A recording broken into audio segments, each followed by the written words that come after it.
പിതാവിനും പുത്രനും പരിശുദ്ധാത്മാവിനും സ്തുതി, ആദ്യം മുതൽ എന്നും എന്നേക്കും തന്നെ. ആമേൻ. ദൈവതിരുനാമത്തിന് മഹത്വമുണ്ടാകട്ടെ. കർത്താവായ യേശു ക്രിസ്തുവിൽ ഏറ്റവും വാത്സല്യമുള്ള ദൈവമക്കളെ, വീണ്ടും ഒരു പ്രാവശ്യം കൂടെ നമ്മുടെ കർത്താവും രക്ഷിതാവുമായ യേശു മശിഹായുടെ പരിപാവനമായ പാദപീഠത്തിൽ വിനയപൂർവ്വം ചേർന്നിരുന്ന് തിരുവായിൽ നിന്ന് ഒഴുകി വരുന്ന മാധുര്യമേറിയ ലാവണ്യവാക്കുകൾ ഹൃദയത്തിൽ ഏറ്റുവാങ്ങുവാൻ നമുക്ക് ഭാഗ്യമൊരുക്കി തന്ന നല്ലവനായ കർത്താവിന് നന്ദി പറഞ്ഞുകൊണ്ട് നമുക്ക് അല്പനേരം അവിടുത്തെ വാക്കുകൾ ശ്രദ്ധിക്കാം. നാം ഈ നാളുകളിൽ ഒരു വിഷയം പ്രത്യേകമായി ധ്യാനിച്ചു കൊണ്ടിരിക്കുന്നത് നിങ്ങൾ ഓർക്കുമല്ലോ. ഒരു വിശ്വാസിക്ക് ആത്മീക ജീവിതത്തിൽ വലിയ പോരാട്ടം കഴിപ്പാനുണ്ട്.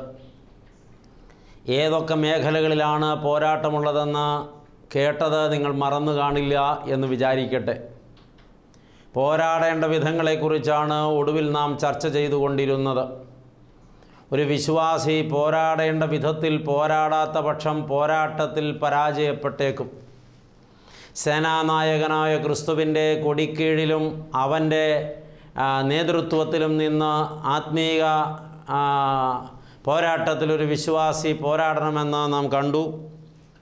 മാത്രമല്ല, തികഞ്ഞ വിശ്വാസത്തോടെ, അടിയുറച്ച വിശ്വാസത്തോടെ, തികഞ്ഞ തീരുമാനത്തോടെ, സേനാനായകനിലുള്ള ഉറപ്പോടെ പോരാടണമെന്ന് നാം കേട്ടു. അതുപോലെ നല്ല മനസാക്ഷിയോടെ, തികഞ്ഞ തീരുമാനത്തോടെ നാം പോരാടണമെന്ന് നാം കേട്ടു. ഉണർന്നും സുബോധത്തോടെയും ഇരുന്ന് നാം പോരാടണം. മയങ്ങിക്കൊണ്ടോ ആലസ്യത്തോടെയോ അലസമായോ അല്ല പോരാടേണ്ടതെന്ന് നാം കേട്ടു. തുടർന്ന് വിശ്വാസിയുടെ ജീവിതത്തിൽ മുറിവുകളുണ്ടാകും, കഷ്ടങ്ങളുണ്ടാകും, ക്ലേശങ്ങളുണ്ടാകും, പ്രതിസന്ധികളുമുണ്ടാകും. ഇങ്ങനെയൊക്കെ സംഭവിക്കുമ്പോൾ ഈ ക്ലേശങ്ങളെല്ലാം ഏറ്റുവാങ്ങിക്കൊണ്ട് അതിൻ്റെ മധ്യത്തിൽ ഒട്ടും പതറാതെ നിന്ന് പോരാടണമെന്നുകൂടെ നമ്മെ ദൈവവചനം ഓർമ്മിപ്പിച്ചു. പോരാടേണ്ട വിധങ്ങളെക്കുറിച്ച് വീണ്ടും നാം പഠിക്കുമ്പോൾ വിശുദ്ധനായ പൗലോസ് അപ്പോസ്തലൻ കൊരിന്ത്യ സഭയ്ക്ക് എഴുതിയ 1-ാം ലേഖനത്തിലെ 9-ാം അധ്യായം 24 മുതൽ 27 വരെയുള്ള തിരുവചനങ്ങൾ വായിച്ചു നോക്കുക. അവിടെ അപ്പോസ്തലനായ പൗലോസ് പ്രത്യേകം പറയുന്നുണ്ട്, നിങ്ങൾ സ്വയപരിത്യാഗത്തോടെ പോരാടണമെന്ന്. യുദ്ധത്തിൽ പോരാടുന്ന ഒരു വ്യക്തി സകലത്തിലും വർജനമാചരിക്കണമെന്നാണ് അപ്പോസ്തലൻ അവിടെ പറയുന്നത്. അദ്ദേഹം ഇങ്ങനെയാണ് സൂചിപ്പിക്കുന്നത്: ഓട്ടക്കളത്തിൽ ഓടുന്നവർ എല്ലാവരും ഓടുന്നുവെങ്കിലും ഒരുവനെ ബിരുദു പ്രാപിക്കുന്നുള്ളൂ എന്ന് അറിയുന്നില്ലയോ? നിങ്ങളും പ്രാപിപ്പാൻ തക്കവണ്ണം ഓടുവിൻ. തുടർന്ന് പറയുന്നു, അംഗം പൊരുന്നവൻ ഒക്കെയും സകലത്തിലും വർജനമാചരിക്കുന്നു. അപ്പോൾ യുദ്ധമുന്നണിയിലേക്ക് യുദ്ധത്തിനിറങ്ങുന്ന ഒരു പടയാളി വ്യക്തിപരമായ ആവശ്യങ്ങൾ, ആഗ്രഹങ്ങൾ, ആസക്തികൾ, പ്രതീക്ഷകൾ, മോഹങ്ങൾ, ഇവയ്ക്കെല്ലാം ഒരവധി കൊടുക്കണം. സ്വയപരിത്യാഗത്തിന് തയ്യാറാകണം. തൻ്റെ ജീവിതത്തിലെ മോഹങ്ങളും ആഗ്രഹങ്ങളുമെല്ലാം ത്യജിക്കണം. അതിനല്ല പ്രാധാന്യം കൊടുക്കേണ്ടത്. അതിന് പ്രാധാന്യം കൊടുക്കുന്ന ഒരാൾക്കും യുദ്ധത്തിൽ ആത്മാർത്ഥത കാണിക്കാൻ കഴിയില്ല. ഓർക്കുക, സ്വന്തം സൗന്ദര്യത്തെ സംരക്ഷിക്കാൻ ഇച്ഛിക്കുന്ന ഒരാൾ യുദ്ധമുന്നണിയിൽ നിന്നാൽ അയാളുടെ ശ്രദ്ധ എതിരാളിയെ ആക്രമിക്കുന്നതിലായിരിക്കില്ല, സ്വന്തം ശരീരത്തിൽ എവിടെയും ഒരടയാളം വീഴാതിരിക്കാൻ വേണ്ടിയായിരിക്കും. സ്വയത്തെ കരുതാൻ ശ്രമിക്കുന്നത് കൊണ്ട് തന്നെ അയാൾ പ്രതിരോധത്തിനല്ലാതെ ആക്രമണത്തിന് മുതിരുകയില്ല. ചിലപ്പോൾ മറ്റുള്ളവരുടെ പിന്നിലേക്ക് മാറി ഒളിക്കാനും സാധ്യതയുണ്ട്. അതുപോലെ തന്നെയാണ് ആരോഗ്യം സംരക്ഷിക്കാൻ ഇഷ്ടപ്പെടുന്നവരും സ്വന്തം സ്വപ്നങ്ങളും മോഹങ്ങളുമൊക്കെ വില കൽപ്പിച്ച് അതിന് 1-ാം സ്ഥാനം കൊടുക്കുന്നവരും. ഇങ്ങനെ ചിന്തിക്കുന്ന ഒരു പടയാളിക്ക് ഒരിക്കലും യുദ്ധമുന്നണിയിൽ ആത്മാർത്ഥത കാണിക്കാൻ കഴിയില്ല.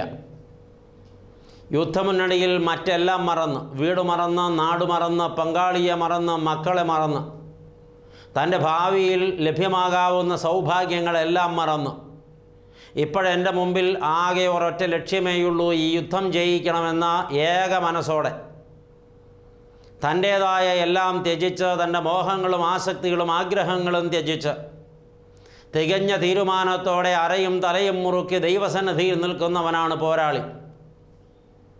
അങ്ങനെ നിൽക്കുന്നവനാണ് പടയാളി. രാജ്യം സംരക്ഷിക്കാൻ, അതിർത്തി കാക്കാൻ ജീവൻ പണയപ്പെടുത്തി ചുട്ടുപൊള്ളുന്ന ഭയങ്കരമായ ചൂടിലും അസ്ഥിമരവിക്കുന്ന തണുപ്പിലും ദൈവമക്കളെ, ഭാരതരാജ്യത്തിൻ്റെ അതിർത്തി കാക്കുന്ന പടയാളികളെ ഇപ്പോൾ നമുക്ക് ഓർക്കാം. അവരിൽ അനേകരും അവരുടെ ജീവിതത്തിൽ സ്വപ്നം കണ്ടു തുടങ്ങിയ നാളുകളിൽ തന്നെ ജീവിതത്തിന് തിരശ്ശീല വീണവരാണ്. ഉദരത്തിലുരുവായ കുഞ്ഞിനെ കാണും മുമ്പ്, തൻ്റെ ഭാര്യ ആ കുഞ്ഞിനെ പ്രസവിക്കും മുമ്പ്, സ്വന്തം വീട്ടിലേക്കൊരു മൃതദേഹമായി മടങ്ങേണ്ടി വന്ന പടയാളികളുടെ നൊമ്പരപ്പെടുത്തുന്ന ഓർമ്മകൾ നമ്മുടെ ഹൃദയത്തിൽ നിന്നും മാഞ്ഞുപോയിട്ടില്ല. താൻ പ്രസവിച്ച കുഞ്ഞിനെ ഈ കുഞ്ഞിൻ്റെ പിതാവ് കണ്ടില്ലല്ലോ, ഈ കുഞ്ഞിനവൻ്റെ അപ്പനെ കാണാൻ കഴിഞ്ഞില്ലല്ലോ എന്ന ആത്മഭാരത്തോടെ വൈധവ്യത്തിൻ്റെ നൊമ്പരം ആരോടും പറയാതെ മറച്ചു വെച്ചുകൊണ്ട് തൻ്റെ പ്രിയപ്പെട്ടവനെക്കുറിച്ച് വളരെ ജാഗ്രതയോടെ തൻ്റെ കുഞ്ഞിനെ വളർത്തിക്കൊണ്ടിരിക്കുന്ന പടയാളികളുടെ വിധവമാരും നമ്മുടെ നാട്ടിലുണ്ടല്ലോ. ദൈവമക്കളെ, ഒരു പടയാളി ഒരിക്കലും സ്വയത്തെക്കുറിച്ച് ചിന്തിക്കുന്നില്ല, സ്വന്തമായതിനെക്കുറിച്ച് ചിന്തിക്കുന്നില്ല. സ്വന്തം സുഖങ്ങളോ മോഹങ്ങളോ ആഗ്രഹങ്ങളോ പ്രതീക്ഷകളോ സ്വപ്നങ്ങളോ അവരെ ഭരിക്കുന്നില്ല. ഇതൊക്കെ ഒരു പടയാളിയെ ഭരിക്കുമ്പോൾ ആ പടയാളിക്ക് ആത്മാർത്ഥത നഷ്ടപ്പെട്ടു പോകും. അങ്ങനെ വരുമ്പോൾ ആ പടയാളിയുടെ മുന്നേറ്റം തടസ്സപ്പെടും. അതുകൊണ്ടാണ് വ്യക്തമായി പറയുന്നത് സ്വയപരിത്യാഗത്തോടെ പോരാടണമെന്ന്. ദൈവമക്കളെ, വീണ്ടും നാം നമ്മുടെ ജീവിതത്തിൽ മനഃപൂർവ്വം ചിന്തിക്കുക. ആത്മീയ പോരാട്ടത്തിൽ നാം പലപ്പോഴും പരാജയപ്പെട്ടു പോകുന്നത് ലോകത്തിൽ നമ്മൾ നമുക്ക് വേണ്ടി ചിന്തിക്കുന്നത് കൊണ്ടാണ്. അറിഞ്ഞോ അറിയാതെയോ നാം സ്വാർത്ഥരായി മാറുന്നതിനാൽ നമ്മുടെ മോഹങ്ങളും നമ്മുടെ സ്വപ്നങ്ങളും നമ്മുടെ ആഗ്രഹങ്ങളും നമ്മുടെ ആസക്തികളും ഈ ലോകത്ത് നമ്മളെ പിടിച്ചു കെട്ടുന്നതിനാൽ നാം പോരാട്ടത്തിലാണെന്നും യുദ്ധമുന്നണിയിലാണെന്നും പലപ്പോഴും നാം മറന്നുപോകുന്നു. അതുകൊണ്ടല്ലേ നാം പ്രാർത്ഥനയ്ക്ക് ചിലപ്പോഴെങ്കിലും ഒരു ഇടവേള കൊടുക്കുന്നത്, ആരാധനയ്ക്കും ആത്മീയതയ്ക്കും ചിലപ്പോഴൊക്കെ നാം ഇടവേള കൊടുക്കുന്നത്, വേദവായനയ്ക്കും ആത്മീകമായ മുന്നേറ്റങ്ങൾക്കുമൊക്കെ നാം അവധി കൊടുക്കുന്നത്, ഈ ലോകത്തിൻ്റേതായ സുഖങ്ങളും ലാഭങ്ങളും നേട്ടങ്ങളുമൊക്കെ ആസ്വദിക്കാൻ നമുക്ക് ആസക്തിയുള്ളത് കൊണ്ടാണ്.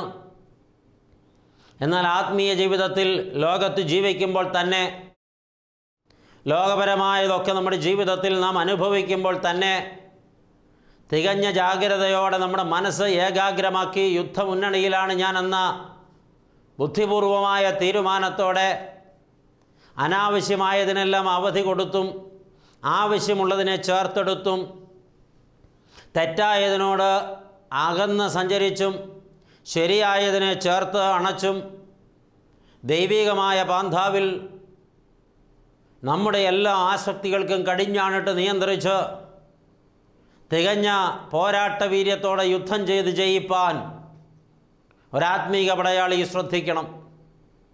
പോരാടേണ്ടത് എങ്ങനെയെന്ന് ചോദിച്ചാൽ അതിൽ വളരെ വ്യക്തമായി പറയുന്ന ഒരു മറുപടിയാണ് സ്വയപരിത്യാഗത്തോടെ പോരാടണം. അതിന് തയ്യാറല്ലാത്ത ഏതു പടയാളിയും സ്വയം പരാജയപ്പെടുത്തും, കൂടെയുള്ളവരെയും പരാജയപ്പെടുത്തും.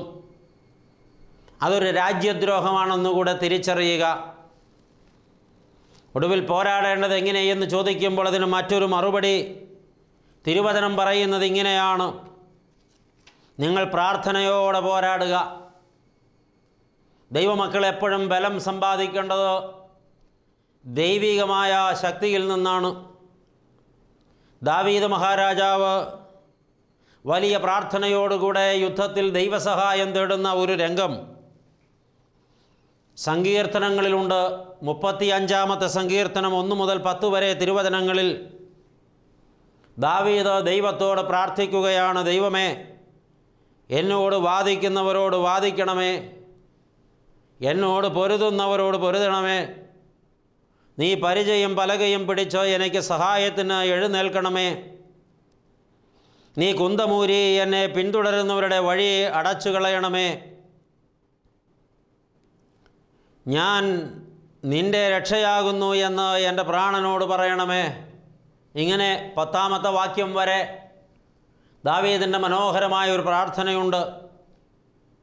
ഇങ്ങനെ പ്രാർത്ഥിക്കുന്ന ഒരു പടയാളിയെ സംബന്ധിച്ച് ദൈവം എൻ്റെ കൂടെയുണ്ട്, ദൈവം എൻ്റെ സംരക്ഷകനാണ്, ദൈവം എന്നെ നയിക്കും, ദൈവം എനിക്ക് വേണ്ടി യുദ്ധം ചെയ്യും, ദൈവം ശത്രുവിനെ തടയും, അവൻ എനിക്ക് മുന്നേറ്റം തരുമെന്ന ഒരസാമാന്യമായ ധൈര്യം ഉള്ളിലുണ്ട്.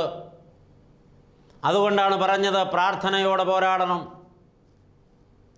പ്രാർത്ഥനയില്ലാതെ ശത്രുവിനെ തോൽപ്പിക്കാൻ നമുക്ക് കഴിയില്ല. കർത്താവായ യേശുക്രിസ്തു പഠിപ്പിച്ചില്ലേ, ഉപവാസത്താലും പ്രാർത്ഥനയാലും അല്ലാതെ ഈ ജാതി മറ്റൊന്നിനാലും ഒഴിഞ്ഞു പോകുകയില്ല എന്ന്. ഉപവസിക്കുന്നവർ ദൈവത്തോട് കൂടെയാണ് വസിക്കുന്നത്. ഉപവാസമെന്ന വാക്കിൻ്റെ അർത്ഥം അങ്ങനെയാണ്, കൂടെ വസിക്കുക. ദൈവത്തോട് കൂടെ വസിക്കുന്ന ഒരാൾ സുരക്ഷിതനാണ്, സുരക്ഷിതയാണ്. ഒരമ്മയെടുത്ത് മാറോടടുക്കി പിടിച്ച കുഞ്ഞിനെ സംബന്ധിച്ച് പിന്നെ ഭയപ്പെടാൻ കാര്യമില്ല. അമ്മയുടെ നെഞ്ചിലാണ് ആ കുഞ്ഞിരിക്കുന്നതെന്ന ആഴമേറിയ ഒരു ബലം ആ കുഞ്ഞിനെ ഭരിക്കുന്നത് കൊണ്ട് പിന്നെ ആ കുഞ്ഞ് ആരെയും ഒന്നിനെയും പേടിക്കുന്നില്ല. അമ്മയെടുത്ത് കയ്യിൽ വഹിച്ചിരിക്കുന്ന കുഞ്ഞിനെ പോലെയാണ് ദൈവത്തോട് കൂടെ വസിക്കുന്ന ഒരാളുടെ ആത്മബലം. ഉപവസിക്കുക എന്ന് പറഞ്ഞാൽ ദൈവത്തോട് കൂടെ വസിക്കുക എന്നാണ് അതിൻ്റെ അർത്ഥം. പ്രാർത്ഥനയിലൂടെ നിരന്തര ദൈവസംസർഗത്തിലിരിക്കുകയും ദൈവത്തോട് കൂടെ വസിക്കുകയും ചെയ്താൽ ആ വ്യക്തിക്ക് പിന്നെ പരാജയം എന്നൊരു ചിന്തയില്ല. പരാജയബോധം അവരെ ഭരിക്കേണ്ട കാര്യമില്ല. ദൈവമക്കളെ, ആത്മീക പോരാട്ടത്തിൽ ഒരുപാട് ആളുകൾ പരാജയപ്പെട്ടിട്ടുള്ളതിൻ്റെ അടിസ്ഥാന കാരണങ്ങൾ ഉപവാസവും പ്രാർത്ഥനയും നിന്നുപോയി, നിലച്ചുപോയി എന്നുള്ളതാണ്. പ്രാർത്ഥിക്കാൻ ഇന്ന് അനേകരും താല്പര്യം കാണിക്കുന്നില്ല. പ്രാർത്ഥനയൊക്കെ ഒരു ചടങ്ങായി മാറുകയാണ്. ചെയ്തു തീർക്കേണ്ട എന്തോ ഒരു കടമ, അത് ചെയ്തു തീർക്കുന്നു എന്നതിനപ്പുറത്ത് ആത്മാവിൽ ആരാധിച്ച് ദൈവത്തോട് കൂടെയാണ് ഞാനെന്ന്, ദൈവം എൻ്റെ കൂടെയാണെന്ന് അന്തരാത്മാവിൽ അസാമാന്യമായ ധൈര്യം പ്രാപിപ്പാൻ നമ്മുടെ ആളുകൾ പരാജയപ്പെട്ടു പോകുന്നുണ്ട്. അങ്ങനെ വരുമ്പോൾ ആ ആൾക്ക് പിന്നെ ജയം സാധ്യമാകാതെ വരും.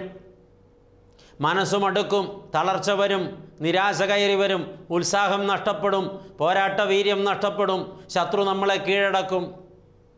ആത്മീക പോരാട്ടത്തിൽ ഒരിക്കലും മടുത്തും തളർന്നും പോകാതിരിപ്പാൻ പ്രാർത്ഥനയോടും ഉപവാസത്തോടും കൂടെ പോരാടണമെന്ന് വചനം വീണ്ടും നമ്മളെ ഓർമ്മിപ്പിക്കുകയാണ്. ദൈവമക്കളെ, ഇങ്ങനെ പോരാടേണ്ട വിവിധ വിധങ്ങളെക്കുറിച്ച് ദൈവവചനം നമ്മളെ പഠിപ്പിച്ചു വച്ചിരിക്കുന്നതിൻ്റെ വെളിച്ചത്തിൽ വീണ്ടും ദൈവവചനം നമ്മളോട് പറയുന്നുണ്ട്, നിങ്ങൾ പോരാടുവാൻ പ്രത്യേകമായി ആയുധങ്ങൾ കരുതണമെന്ന്. പോരാട്ടം എന്നൊക്കെ പറയുമ്പോൾ ഏത് യുദ്ധത്തിലും ആയുധങ്ങൾ ആവശ്യമാണ്. ആയുധങ്ങളില്ലാതെ പോരാടി ആർക്കും ജയം വരിക്കാനായിട്ട് കഴിയില്ല. അപ്പോൾ നാം ചില ആയുധങ്ങളൊക്കെ അതിനുവേണ്ടി നമ്മുടെ ജീവിതത്തിൽ സമ്പാദിക്കണം.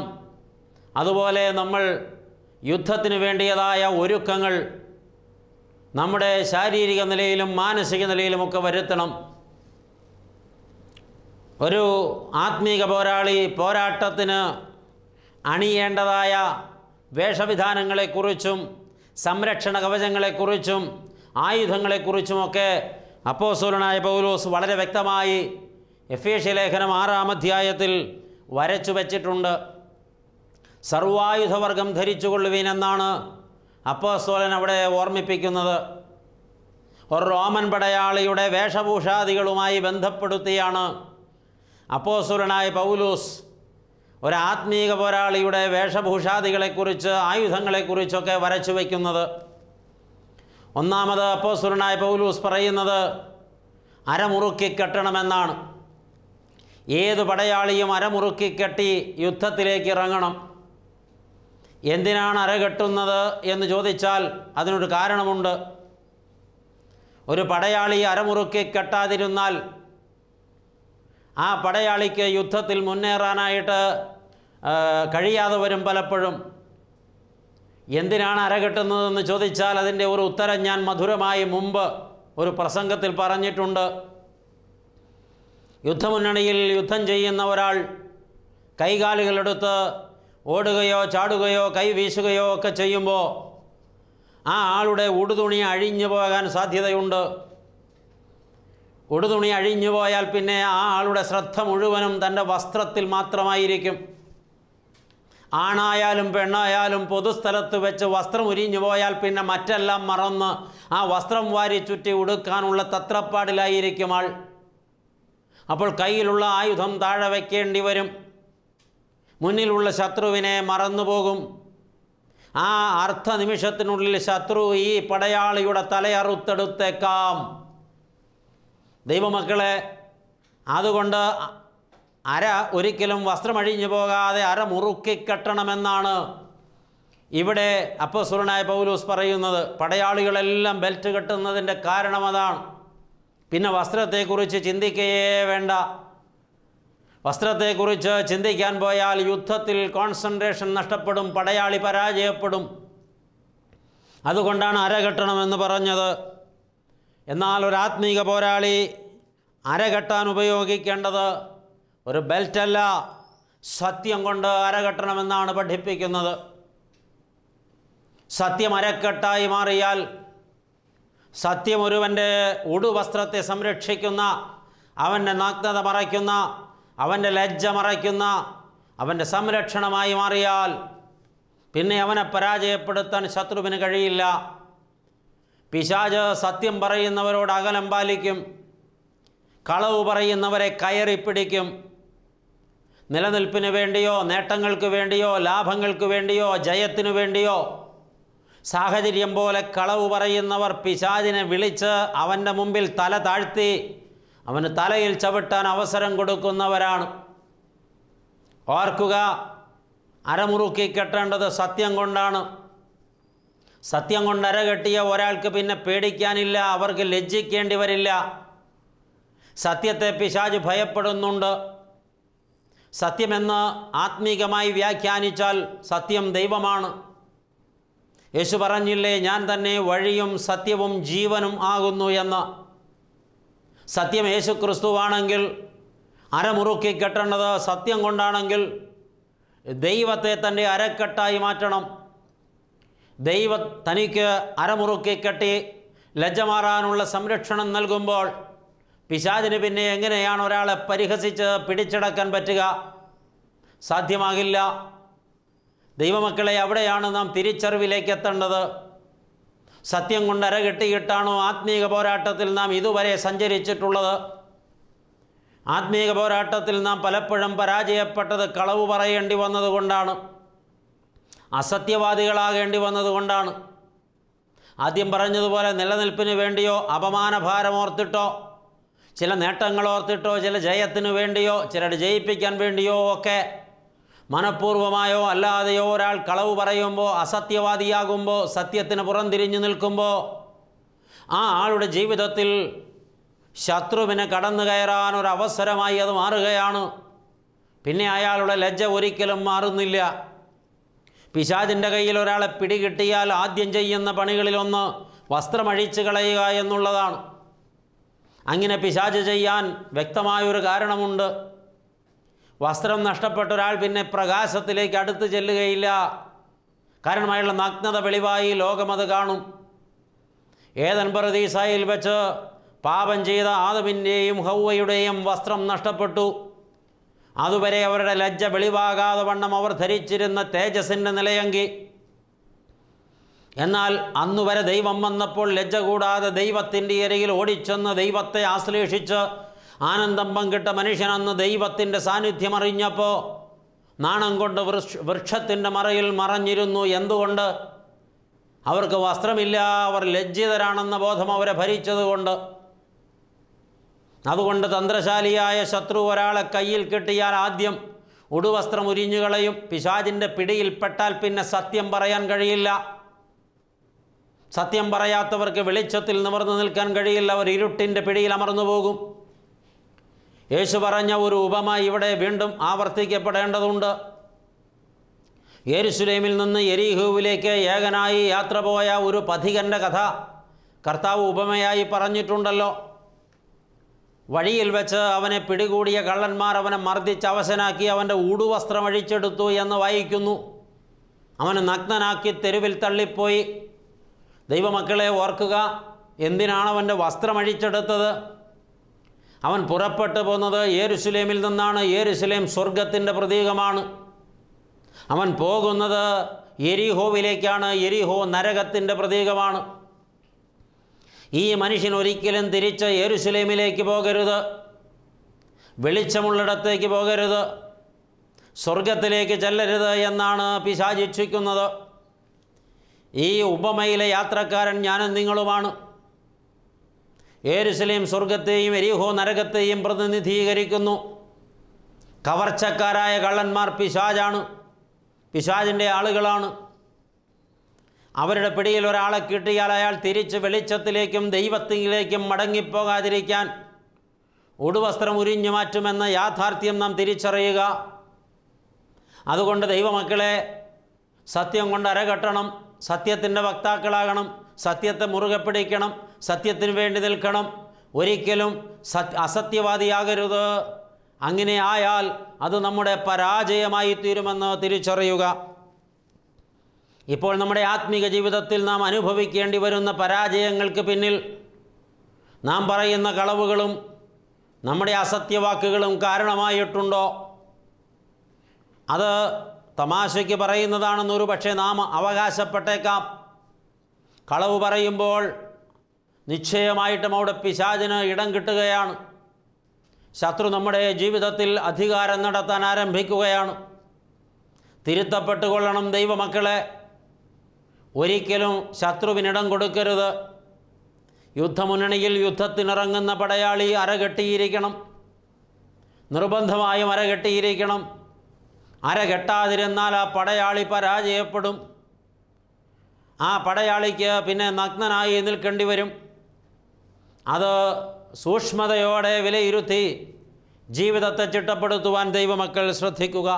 അപ്പോൾ നമ്മുടെ ജീവിതത്തിൽ വ്യക്തതയോടെ നമുക്കൊരു കാഴ്ചപ്പാട് രൂപപ്പെടുത്തിയെടുക്കാൻ കഴിയട്ടെ.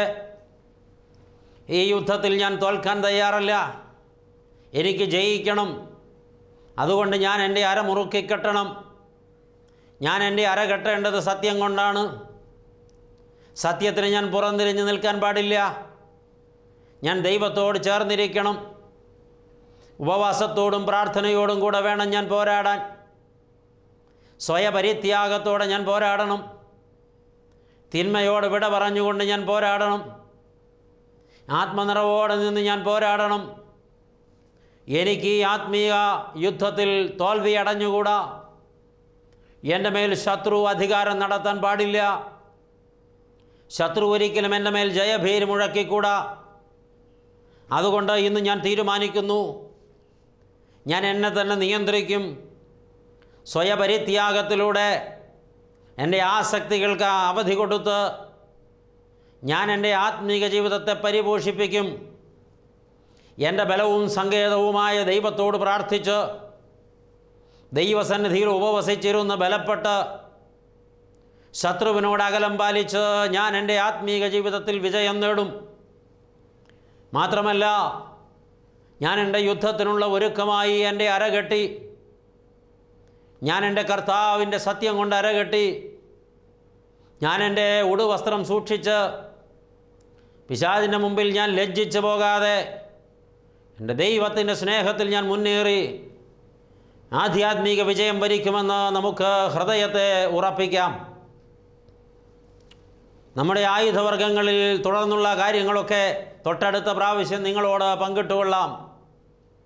സമയം ഇവിടെ പൂർത്തിയാകുന്നതുകൊണ്ട് വാക്കുകൾക്ക് വിരാമം കുറിക്കട്ടെ. ദൈവം അനുഗ്രഹിക്കട്ടെ. നമുക്ക് പ്രാർത്ഥിക്കാം. സ്നേഹവാനായ ദൈവമേ, സ്വർഗീയ പിതാവേ, അനുഗ്രഹീത നിമിഷങ്ങൾക്കായിട്ട് നന്ദി പറയുന്നു. ഞങ്ങളെ പാദപീഠത്തിൽ ഇരുത്തിയിട്ട് തമ്പുരാനെ, അടിയങ്ങളോട് യുദ്ധത്തിൽ എങ്ങനെയാണ് ക്രമീകരണങ്ങൾ വരുത്തേണ്ടതെന്ന്, എന്തൊക്കെയാണ് ശ്രദ്ധിക്കേണ്ടതെന്ന് അവിടുന്ന് ഞങ്ങളെ ഉപദേശിച്ച് പഠിപ്പിക്കുകയായിരുന്നല്ലോ. ദൈവമേ, ഇന്ന് കേട്ട ചിന്തകൾ ഞങ്ങളുടെ ഹൃദയത്തിൽ ഏറ്റെടുത്ത് അതിൻ പ്രകാരം ജീവിതത്തെ ചിട്ടപ്പെടുത്തി ഞങ്ങളുടെ തിന്മകളും തെറ്റുകളുമൊക്കെ തിരുത്തി വിശുദ്ധിയുടെ പൂർണ്ണതയിൽ ആധ്യാത്മിക വിജയം വരിപ്പാൻ അടിയങ്ങൾക്ക് ഭാഗ്യം തരുമാറാകണമെന്ന് പ്രാർത്ഥിക്കുന്നു. ദൈവമേ, ഞങ്ങളിനി പരാജയത്തെക്കുറിച്ച് ചിന്തിക്കുന്നില്ല. ജയം മാത്രമാണ് ഞങ്ങളുടെ മനസ്സിലുള്ളത്. ആയതിന് ഞങ്ങൾക്ക് ഭാഗ്യം തരുമാറാകണം. പ്രാർത്ഥന കേട്ടതിനാൽ സ്തോത്രം. ഞങ്ങൾ നിനക്കും നിൻ്റെ പിതാവിനും പരിശുദ്ധാത്മാവിനും സ്തുതി സ്തോത്രങ്ങൾ അർപ്പിക്കുന്നു, ഇപ്പോഴും എപ്പോഴും എന്നേക്കും തന്നെ. ആമേൻ.